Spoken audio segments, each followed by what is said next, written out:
to the inaugural episode of Made in Asia. The Made in Asia show is one of 4 monthly shows we're currently producing. We have a Made in Europe, a Made in America, a Made in Mexico, and this show Made in Asia. And the intent is to get people from specific regions to talk about how that region is seeing the changes that are going on in the world of manufacturing. Today's guests are Arthur Tan from IMI, Carl Hang from SG Wireless and Season Group, and Case Engelen from TITOMA. You'll know these people because they've been on various panels before, so I'm not going to waste any time introducing them. I want to get straight into some of the topics. And one of the big topics that we're hearing about is the shift in manufacturing geographies and the reduction of a dependence on China and the idea of this China plus one strategy. Now, you're all involved in manufacturing in China, but also in the rest of Asia. So tell me what that looks like, what customers are asking for, what the drive is there, and how quickly or slowly that shift's happening. Arthur, perhaps we can, you're down in Manila, perhaps we can start with you, and you can maybe talk about China plus one or even China plus the Philippines or whatever it looks like for you. Yes, thank you, Philip. And good morning to all the gentlemen that's sharing the stage with me today. This China plus one strategy for us, at least for the IMI group, we embarked on this in 2005. And so this is already quite a ways before. And the drive at that time, even though during that period, if you would remember, a significant amount of manufacturing was actually getting absorbed by China, and China was just moving into that track of integrating a significant amount of supply chain, so that they can then produce both export and domestic. And then eventually, towards the end of that decade, you saw that China then had a tremendous amount of trade imbalance at that point, because there was so much more export that was being done compared to import on the domestic side. And so we've seen this, and the strategy at that point, which is actually still playing out today, was that our view of the world was inevitably, it was a regionalized manufacturing footprint that was going to take shape. Primarily because of the incentives that was being provided by each of the governments. And incentives, as you know, is tax-based. And so it'll be hard to justify inevitably for a government to subsidize companies that are actually benefiting outside of their constituency. And so that was the track that we were looking at, over 2 decades ago. And have followed that strategy, and that's the reason why we are embedded in Eastern Europe, in Western Europe, in the US, in Japan, Mexico, China, and our China plus one strategy, as you mentioned, is we're probably off canter of everybody else, because our China plus one strategy, our plus one is actually the Philippines, which is very, very, which is not, I don't even know if that's in the radar screen for most people, because we can see where the large top 5 in our sphere and our peer group that are actually expanding with their China plus one strategy of late has been Vietnam or Indonesia. Indonesia having its challenges right now, but Vietnam seems to be the flavor of the day. So that's where we see, and rightly so, because of trade issues, primarily that's driving that decision, rather than actually, I would believe that a clear indication of a globalized supply chain and optimizing that supply chain, it's actually tainted by this trade issue that's making these decisions for where parts are coming from, and how you're going to label the parts for percentage of supply chain where it comes from. I'll touch on that. Yeah. So when you look at it from your point of view, Arthur, it's something that you've had on your strategy for some time. It's something you've been doing as a business. It's something you've been doing with your customers. Has the trade war and the subsequent pandemic been an accelerant to that process? Has it made people think a lot harder about it and feel there's some urgency in that process? Or is it just drifting on at the same speed? No. It's actually accelerated it, and for good measure. I'm not to politicize it, but there's merits on both sides, right? Mm. And so Yeah. I clearly see that it needs a certain resuscitation of the rules of engagement that's actually defined, 20 years ago, when the whole growth of the different levels of economy, both on emerging and industrialized, were actually finding its way. So we're now at the second trough, or a second wave. Second wave, yeah. Right. And so then we need to readjust, less like everything else.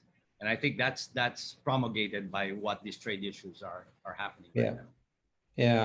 And Carl, the Season Group has grown its global footprint, and you talk a lot about having this global team that comes together with one focus. China Plus One must be part of that, but as Art says, this whole idea of a much more regionalized supply chain makes a lot of sense, doesn't it?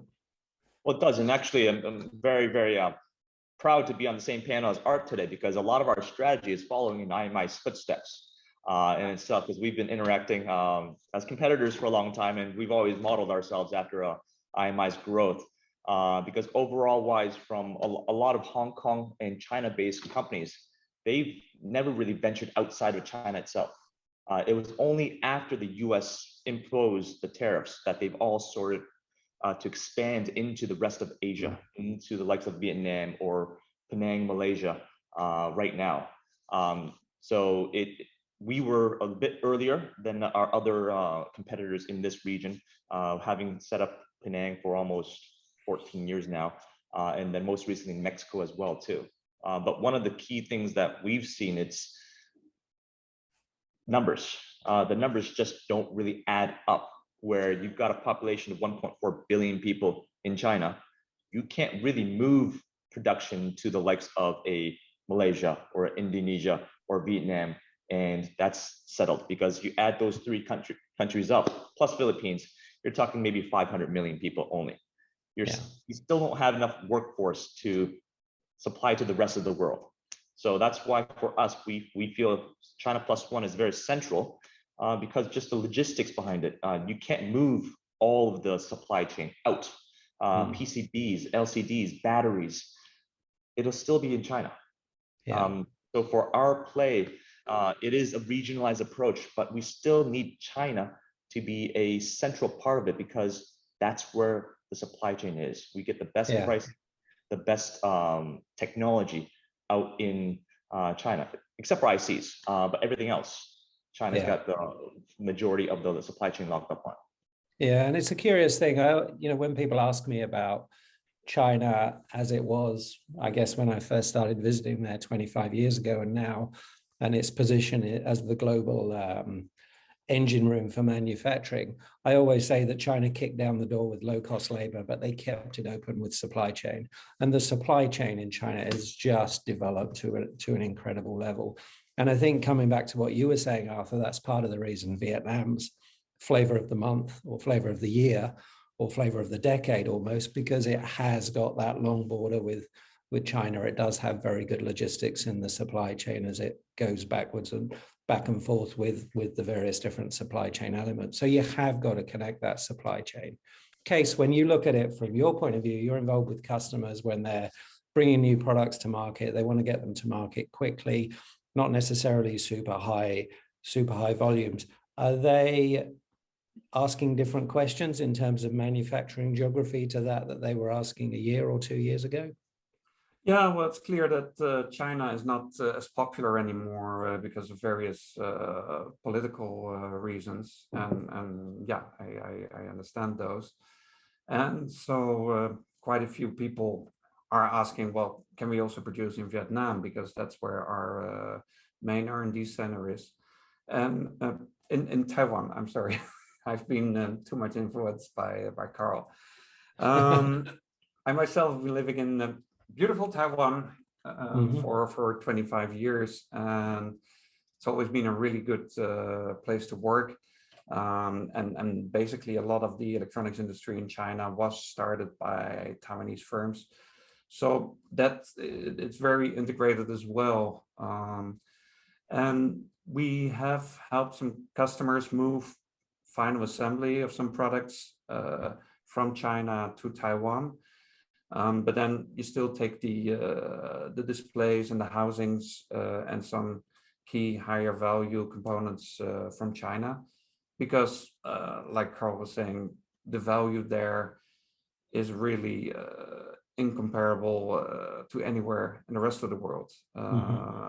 And that's going to stay like that for the next 5, I'd say 10 years at least, for other countries to be able to build up to that level.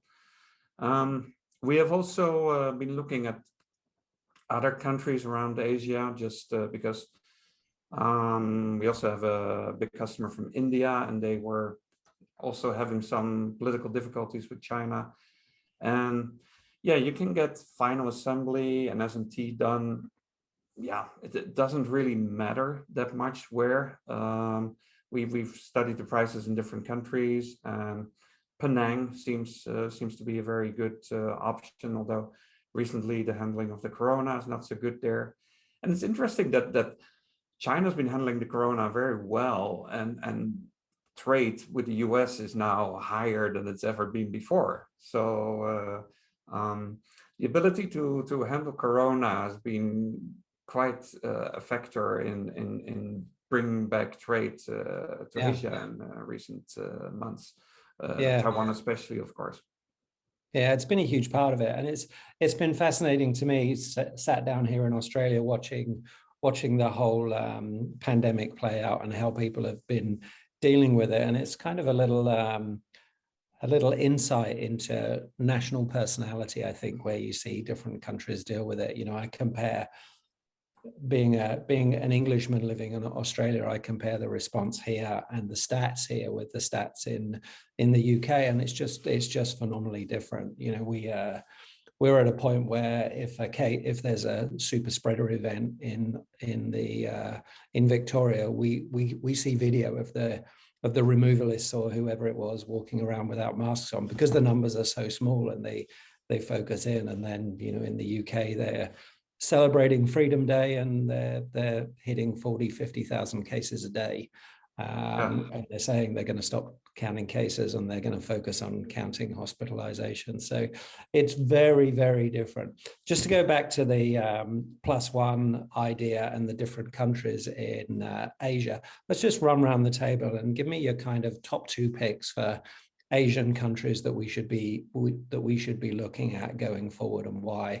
And we'll start with Arthur, and obviously the Philippines is going to be number 1 on your list. I'm kind of curious as to the why on that, but also what number 2 might be. Well, yes, of course, I'm biased, and this is where the headquarters is. It's not because of that, and this is something that has played out where we're celebrating our 41st year of being in this business, and so therefore we've seen several business cycles as it went through all over the world, both on a geopolitical issue or a non-geopolitical issue, right? And so one of the dynamic, I think, what we're seeing now is actually an emphasis that more and more, because of this digitization and where we're seeing the effect of the pandemic, is access to talent is becoming to be much more, as what Carl was saying, sorry, was that being able to find an SMT line anywhere, or being able to produce, you know, a double-sided PCB or our supply chain, or that's not an issue anymore. I mean, you can buy equipment, you can put it anywhere, and definitely it will be able to work and develop up to that 98-99% yield rate, right? It's now an issue of what do you do to get to that position that you are able to work with customers who may not have the engineering talent to be able to develop a product or a process that would then be tuned to their product. And where would that be? And could you do that remotely or non-remotely? I mean, what we're finding out, because we're in a manufacturing space, the work from home is great for any of the indirect labor, at the end of the day, somebody has to be in that factory. Someone has to be on the line and touching something, and that engineer has to, at the end of the day, regardless of how 4K video that is, without the touch and feel and the smell of the machine and the product, that they're not going to be as effective, right? So now the challenge is, where do we do that? And then I think this is where one of the arguments that I've always had with the Philippines is just the amount of talent that we have here that's undeveloped.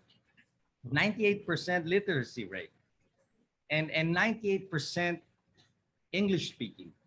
I don't have to translate any of my manuals or instructions, or my customer can call anybody down to the operator at any time and talk to them. So it carries that advantage right now. Yeah, it carries a lot of disadvantage itself, supply chain being one of them and everything else. But what we're finding out is, because of technology, and if you're able to create an environment where you optimize on those capabilities that you inherently have or do not have, then you can adjust accordingly. And that's the reason why you can operate in Penang, you can operate in Vietnam, just like you can operate in Shenzhen or anywhere else, or in Serbia, in Niche, where I operate, is because you adjust now the right products that will then be built in that particular location and supported by which argument. So under those conditions is where I look at, because I've looked at Vietnam, I looked at Thailand, I looked at Indonesia, I looked at Penang. And in fact, I've actually tried to buy companies in all those sites. But generally, the China plus one strategy will fall under where your product is optimized for your customer at that time. Because if that particular customer has his major market in an area where there is no FTA with your chosen plus one, not work. Doesn't work. So there's a lot of variable.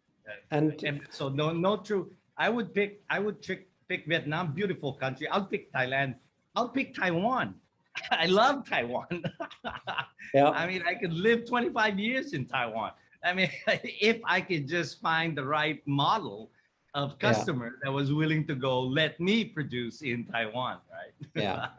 Yeah. So being customer led is absolutely it, isn't it? And we'll come back to the talent thing, because I think when I look at Asia compared to the rest of the world, that's one of the big value adds that Asia has. There's just a massive amount of talent, and it's continuing to come through.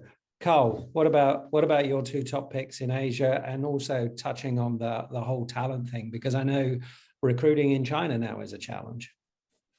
Definitely, yeah. And my number one is definitely still China. I'm here right now for the next 3 months at least, and I'm just amazed at the speed at how things operate here in China, and the innovation and the drive of all the people. I've told all my customers, yes, I understand there's a geopolitical tension. Yes, I understand you want to move to the likes of Vietnam, Philippines, or Thailand, or Malaysia, or Mexico, but you need to keep some in China. It has to be China plus one, because China, it's going to be the world's biggest market very soon. The consumption level here in China has shot through the roof right now, where the salary level of my direct labor people, we're talking close to $800 a month now. This is take-home pay, tax-free. They don't have to pay for rent. It's disposable income. So you can see people right now, direct line workers, factory workers, they're buying cars, they're buying nice cell phones. They're all on a week basis, they're buying bubble tea and all that consumption goods because they can afford it now. And it's 1.4 billion people that can all afford it, essentially. So from our customers, we're telling them, you have to stay in China to sell to the China people. It's too big of a market to give up completely. And the Chinese government, make preferences for made in China products for sure. So big supporter of China manufacturing still. But in terms of a second Asian country as well too, surprisingly enough, I'm a big supporter of Philippines as well too. I've got a lot of Philippine friends and believe fully in the talent there as well too. The only downside in the investment there, it's more of the political side of the things. I think once you get that figured out, there's so much talent there. Maybe when Arthur's the president, it'll be simpler. I'll make Just sure a matter of time. Yes. I'm not a boxer. You're a lover, not a fighter. Is that where you're going? Yeah. No, but talent's there. I'm a very big supporter of there, but there's talent as well too in Malaysia as well. It's just there's a lot of competition in that region now. You're fighting for that talent too. So it's a tough time to go into any other region right now if you're not already there. Yeah, it's hard to have that second choice. But where case is that Taiwan's got a great place to invest as well too. But absolutely, it's hard for that second choice. Yeah, they're all good. In case a lot of major Taiwanese investment has gone into China and actually made the electronic manufacturing industry in China what it is. Is that a reason that makes Taiwan a natural +1 for China? Yeah, I mean the relations are very good. A lot of the components they are made in China, but actually are indeed here in Taiwan. So for example, for notebooks, all the discussions are done here in Taipei, but then the actual production is in Suzhou or Kunshan. So yeah, Taiwan is really still a very big R&D center. But for talent, it is harder. It's very hard to get people in Shenzhen and Hong Kong. As far as I hear, salaries are really way up there. It's also harder in Taiwan, even though salaries here are more reasonable. But Taiwanese, somehow they really like to work for Acers and Asus and Pegatron. And we have found it harder to find good engineers, especially in firmware. So we started a lab in Colombia in Latin America. Wow. And we have 30 R&D engineers there now. And that is going really well. So I know what Art is saying, that yeah, you for every location you have to make up on a global level the deficiencies, so you can pull everything up to a good level. Yeah, and up to a consistent standard, and that's how you can convince a customer that a China +1 strategy works, because you're producing, the same quality throughout. I wanted to hit I'm sorry, I'm still with Carl, that my preference for a new product introduction is still China, because there you get everything so close together. Yeah. If you're still in the design stage, if you still have to choose which LCD to pick, which glass to go with it, it's really good to have all these alternatives within an hour drive. And so in the development stage, we get it all together in Shenzhen, and then later on, if it's necessary for import taxes or so, we can move things to Taiwan. But to get a good speed to market, Shenzhen is still king, I think. Yeah. On that point, Case, I wanted to bring up a story where I'm talking to an ex-employee of ours, and he's telling us your lead times are way out of whack. So for tooling, so our tooling lead times generally 8 to 10 weeks or so. And he's telling me in the China market now, you have to be down to a 3 to 4 week lead time for mass production tooling, because nowadays products are changing so fast, and then everyone's talking about the Alibaba Taobao days. So you've got the November 11th, you've got the Singles Day and all that. So they have an idea on February, and they need to deliver in March for mass production, and they need to sell 1 million pieces of this device. So the lead time concept in China has completely gone to unbelievable shrinkage there. So that's why I think agree again on case standpoint. To launch new products, it's a great Shenzhen area, Southern China area is a great place for that. And then you can move it off to anywhere. Yeah, and you've got it all in one place. As Kay said, you can probably pick up the phone and get a product conference with just about every one of your suppliers and get them all in the facility with parts and samples very, very quickly. One of the things I wanted to hit on today, which I think is really vexing people at the moment, is a supply chain issue, and that's the component shortages. I'm curious where you think it's having an impact, perhaps on the book-to-bill ratios and what's actually going on in the market, and whether it's kind of foreshadowing a little bit some underlying trends. How big a problem it is for you and what you're doing about it with respect to your customers. Carl, you've talked about this idea of design for disruption and kind of designing your way out of corners from time to time. Let's start with you. How hard is it to get semiconductors at the moment, and how are you helping your customers get over those ridiculous lead times?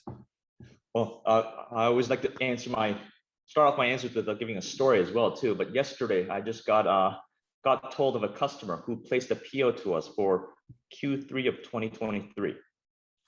Wow.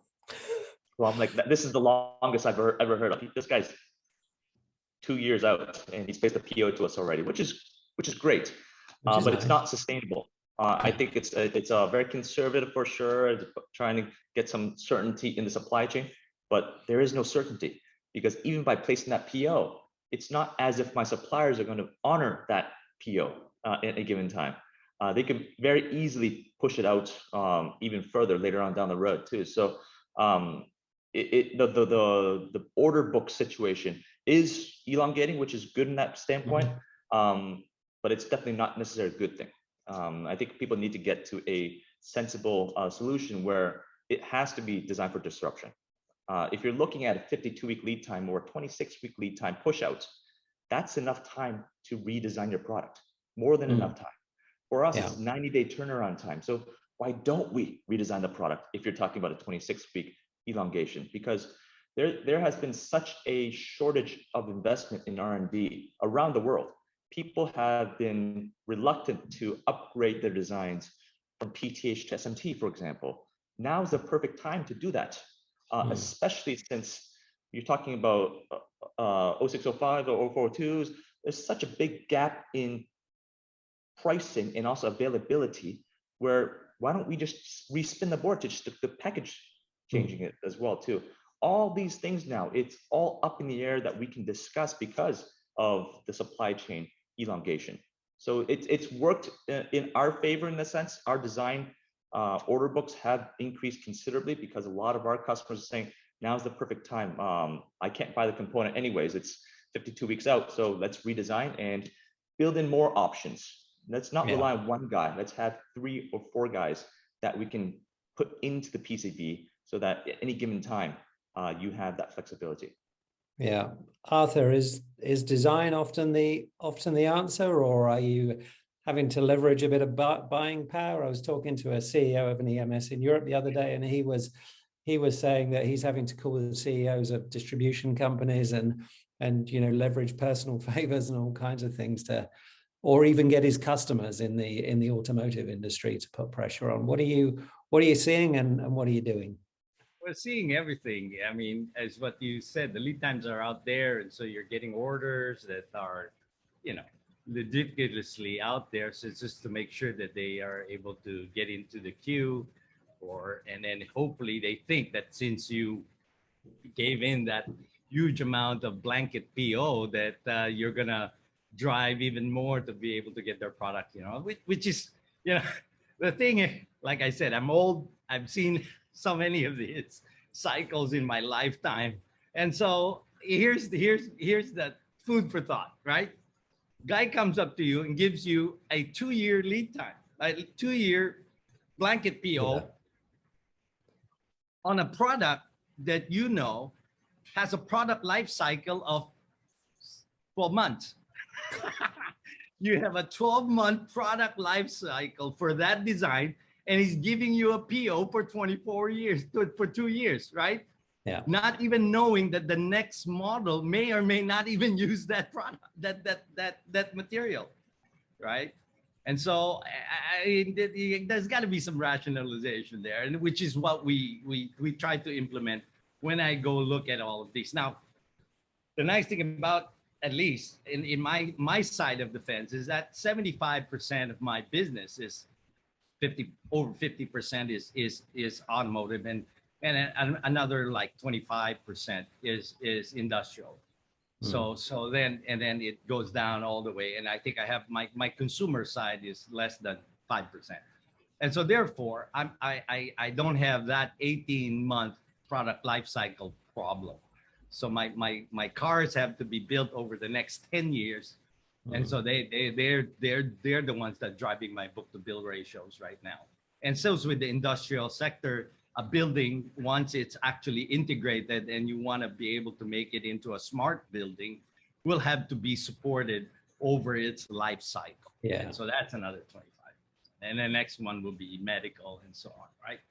So clearly that I have that. The one thing that I just want to touch base, and maybe my other speakers here can help me rationalize, is this: for years, in search for being able to hit the quality level necessary, was Deming's principle for single source buying, right?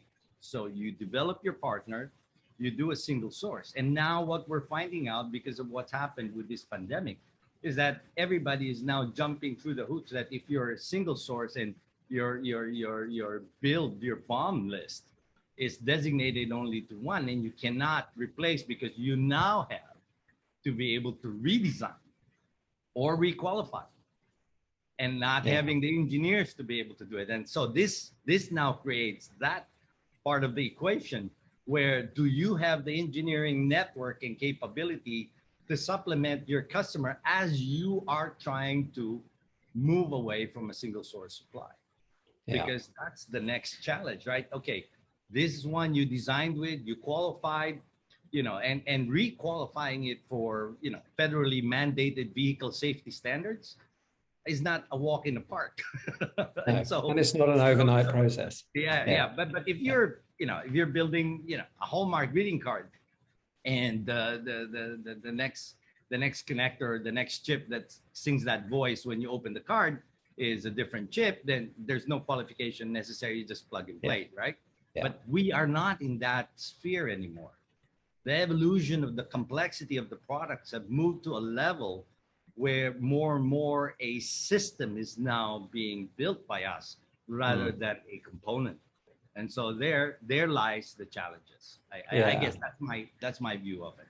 Yeah, no, that makes sense, Arthur. And I think it's the idea that, engineering and design engineering in particular has become a much bigger part of your business, and much more important, and much more critical. I hear what you're saying on rewriting rules. I think if we roll back kind of 2 years, inventory was the enemy. Now it's your new best friend. Just in time was what everybody was screaming, and now they're all screaming just in case. So things change. The market is changing rapidly. Hardware now. I'm sorry, Philip, but it's not just hardware. It's to Kay's point. It's firmware. It's not just being able to adjust your hardware, because it's firmware, because the customer experience of the engagement that you now need to be able to redesign a product touches everything, all the way up to the customer side, which is the GUI, which is the interface, which is the firmware, and everything else. So that now trickles down into your capability as a company to be able to support down that entire vertical. So Case, design for disruption, you've got to make it work, not just with the hardware, you've got to make it work through the whole ecosystem. How do you see it? I'm with Carl. We're not in automotive, we're more in B2B, high reliability products. And our typical runs are like 5K or so. We're not a giant like those guys. What we do is the design for different possibilities. So we take 2 or 3 different footprints for a radio module. So just in 26 weeks from now, we'll see who has the best lead times and then availability and pricing. So building in that design flexibility is at this point really the best option, I think. Yeah. So having a design that's fit for disruption at the beginning, but also being able to be agile and adaptable as we get further down the line. How long do you see this lasting, guys? It takes a while to stand up a semiconductor fab, doesn't it? I spoke to someone last week that told me they'd been advised it was pushing well into 2022. And then I spoke to someone else that said it's going to be 2023 before it stabilizes. Arthur, you're smiling. What do you think? I think they're both correct. Yes. So a long time. No, well, it's going to be short for some and long for others. I mean, we're on the semiconductors, and we understand that if you then designed your product using the sub-nanometer technology, then yeah, you're right. Your answer was correct. 2023 to end of 2023 before you can get another line on site. If you're designed your product with your product requirement is a technology that is 1.5 micron or even just a sub micron, then there are significant amount of fabs out there that has that capacity, and so then you will not be the one that's going to affect that. So again, back to the premise I have. So which type of technology is your customer pushing for, the complexity of your devices, and then the ones that maybe everybody else can help me with is how do you manage inventory? When you get the purchase order, you buy all the blocks, and then you find out the last screw is not available. Now you're sitting on all of these inventory. Yeah, yeah. I spoke to someone again last week that had a reel rejected that came in because there was a risk of damaged or counterfeit parts on there, and the production line said, "You've taken a reel out. That's cost us $3 million in output this week." So small, maybe $100 reel, $3 million of impact. How do you manage that, Carl? Any ideas? Any solutions for Arthur? I'm still grasping for solutions too. So Art, if you find this solution, please give me a call. Well, we just need to keep talking and sharing solutions. I just wanted to wrap up by asking the components. Of course, you have the high-end TSMC components for the latest 5G and the latest Apple ICs, and that is all going to come from the latest 5 or 3 nanometer nodes. But I think a lot of the shortages are in the more pedestrian, older technologies.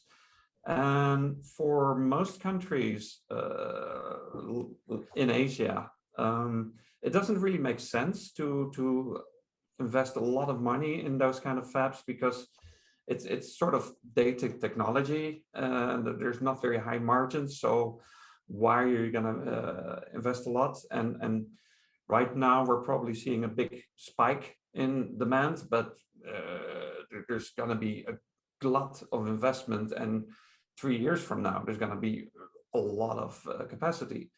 I do think that particularly China is so anxious to become self-sufficient in ICs that they're going to subsidize anybody who wants to do anything with ICs, even if it's in old-fashioned technologies and all that. So I think quite a lot of capacity in the older technologies is going to come online in China. If you see how fast they ramped up mass production.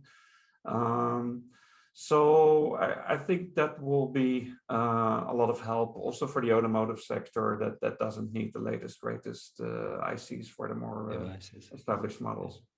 Yeah. But on that front, though, the shortage isn't just an issue with ICs alone. We're seeing shortages in everything, capacity being bought up in everything. Like I had a customer, we had to change designs from 3 times because 3 separate battery suppliers said that their capacity has been bought up. It's 3 times in 1 month. So luckily we had the design capability to do that, but we're seeing that across the board. So from my perspective, I'm on board with Philip's friend who said 2023, because right now I don't see it's a IC and then we're okay. Yeah. The whole mess around the world needs to settle down. COVID needs to be settled. Borders need to be open. People need to be talking. Leaders from countries need to be talking again to solve this once and for all. We're right now very isolationist right now, and it's going to create opportunities for speculators. Once we start talking, then we actually have more flow. Yeah. And it, thanks for calling the case. Let me just share one view that's kind of counter to this and what people are saying. And I'm getting that same feedback from my guys as well. But then I throw this food for thought for them to look at it. You know, when you get like me, I just stand back and watch the world flow now, like your dad, and then see how they're swimming in the wind, right?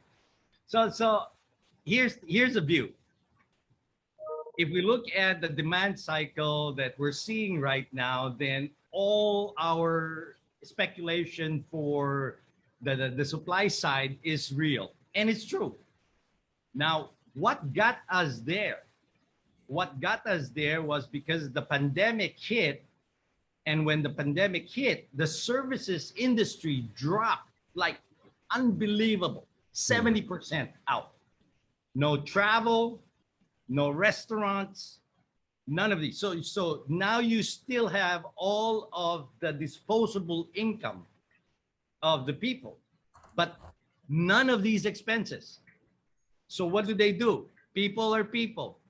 They need to satisfy that their well-being is still real if I have something new and tangible that I can share with other human beings. And so then everybody jumped into the e-commerce and the goods side. What's the only thing available? Our goods.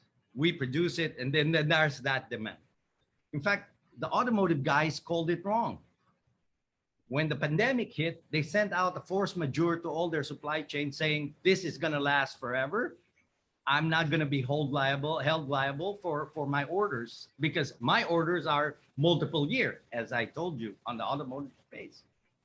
And yet what we did find out, not even a year before the pandemic was done, the demand cycle in the developed countries for self-mobility jumped up. Why? Because they needed to buy something. I mean, I got all this cash coming from the stimulus.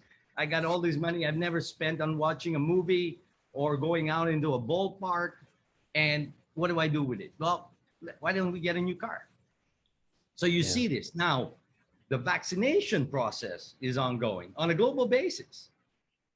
Eventually, we're now seeing the services starting to come back, right? And in fact, we're seeing that on the stock market, where the options trading for upsides on all the services back, tourism is off the charts, right? So when that happens, my question is the disposable income going to multiple twice that it's going to sustain the current demand on the good side while the consumer are spending for the services? Yeah. Yeah, So, I think it's fascinating. I think one demand, of the big areas demand, supply. Just a food for thought for us. Yeah. And I think when you look at, particularly if you look, for example, at travel, that's pretty much a big ticket spend for everybody every year, and they haven't done that this year. And a lot of people are either renovating their homes, and that often means installing technology, or, as you say, they're buying a bigger TV because they're at home more, or they're buying, work from home stuff. And yeah, it's interesting. I think, we talk about prediction of this lasting a while, but what we might be predicting is a oversupply in 2024, somewhere around there, which I think is going to be a really interesting dynamic. Just to wrap up, quick predictions of what you see happening in Asia in the next 5 years from each of you. I'm kind of predicting the 2020s as an impressive decade for Asia. Not so much for China, but for the rest of Asia. I think it's a huge opportunity, and I think the talent that is available in Asia is there to back that up, and the supply chain is very impressive. Guys, what do you think is going to happen in the next 4 or 5 years? Just give me one prediction so I can call you back in 4 or 5 years and tell you whether you were right or wrong. Carl, take a shot. Oh, this is a tough one, yeah, for sure. 4 or 5 years from now, definitely China will be #1 economy. Without a doubt, we're on that path. It's there.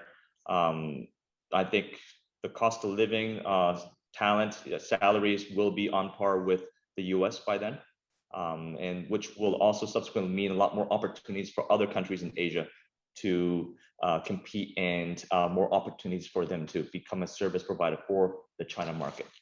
Yeah, and hence it's the biggest market in the world.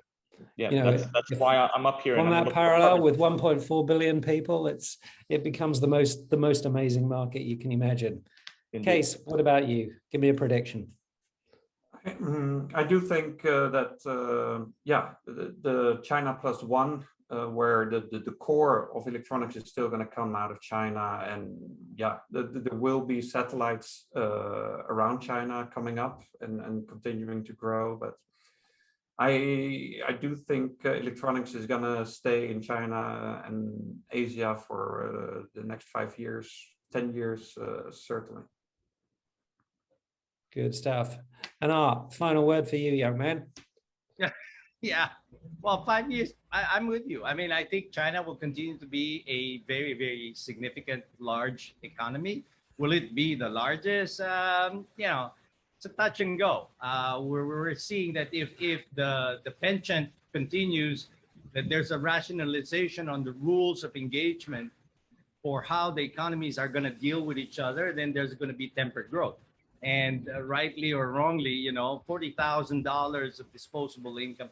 The U.S. is still a $16 trillion economy, growing at about right now unprecedented 5% clip, right? So the demand cycle is still there, and they're the ones who's willing to pay for not only for goods but also for services. So the China part of it on a domestic basis, I agree with Carl. I'm in it. 95% of my total product output from China factories is servicing China. So that's going to happen on its own clip, and it's going to open. Now, the dark horse there is Asia, as you mentioned, the rest of Asia. And I think we're in a good spot, because not only are we able to support the China demand and their requirement to grow outside of China, and they can't grow into a developed country. So the only place for them to grow is either Africa, Middle East, or Asia. Asia being the easiest one for them because of the diaspora of the Chinese heritage that expands into Asia. And then the ability of the different nations within Asia for having that free trade agreement with the developed countries. Europe, FTAs with the United States and Japan and everything else. So if I were to pick, like you said, 4 or 5 years from now, where will be the sweet spot where I don't think that this trade issue is going to be fixed in 5 years, primarily because for the US to even get to NAFTA was a 15-year process, right? Just to get to NAFTA. And so for us, for the world to decide, and as you have regime changes, is also going to complicate and either accelerate or delay that process. So for me, yeah, you're right. I'm happy where I am. I think we're in the middle of this resurgence for Asia as it handles between both largest economies in the world. Yeah, I think you are absolutely in a sweet spot there. Guys, thanks so much for your insight. I want to congratulate you on being excellent guests, and I'm going to pat myself on the back for picking the 3 of you for the inaugural show. I think I hit a home run there. Guys, look forward to talking to you again soon. In the meantime, thank you so much. Bye.